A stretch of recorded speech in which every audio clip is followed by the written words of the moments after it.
It was a day like any other day in the quiet bedroom community in the heart of the OC. The year was 1980. Punk rock was just beginning to take the minds of the young. Hippiness was now publicly scorned. This is the story of two unsuspecting aliens from a far distant planet that had a plan. Study this cultural change and bring back proof to the mothership. They also wanted to see the La Brea tar pits if they had time. This is their story.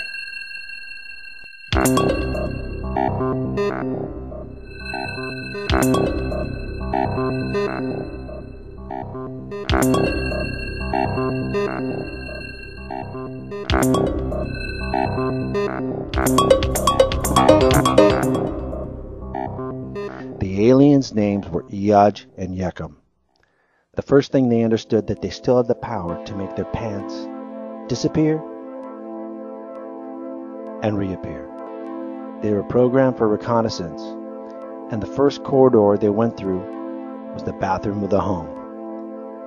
They tested the grooming utensils, and they tested the toilet water. Iaj left the bathroom to Yekum and went on his own to the next room, where he came upon two humans. One was a human in transition from hippie to punk. He was smoking something. Iaj was curious to his own detriment. The hippie punk quickly subdued Iaj. The hippie punk was into head-banging rock at the time. Soon, Yekum exited the bathroom after doing some preliminary tests on some paper excrement removal products. He soon noticed the hippie punk and moved toward him. The hippie punk seemed to be pointing repeatedly for no apparent reason. Yekum was never able to fight peer pressure and quickly became intoxicated by the marijuana.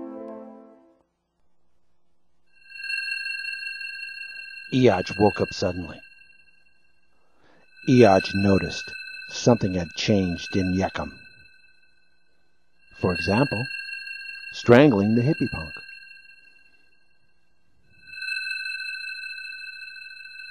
And stabbing him repeatedly was another clue. Yekum then proceeded on a murderous rampage, stabbing the other guy.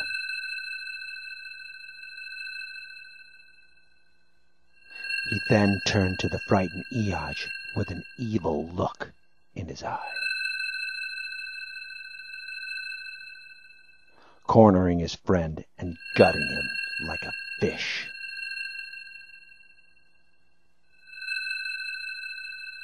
He smelled something coming from the kitchen. He quickly maneuvered toward the kitchen with his weapon. Under the influence of marijuana, Yekum was unable to reason, and his hunger would compel him to take another life.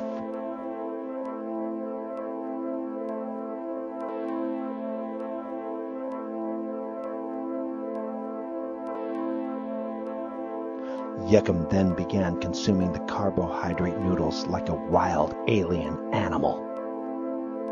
Yekum had cotton mouth. He drank nearly a whole gallon of cow milk in one gulp. Turns out Yekum was lactose intolerant, and the painful stomachache caused him to commit hara-kiri. This is an example of what happens to two aliens that just came here to see the La Brea tar pits, and they were unable to fight off the peer pressure and just say no to smoking marijuana. The film says it all. Don't do drugs with aliens from outer space.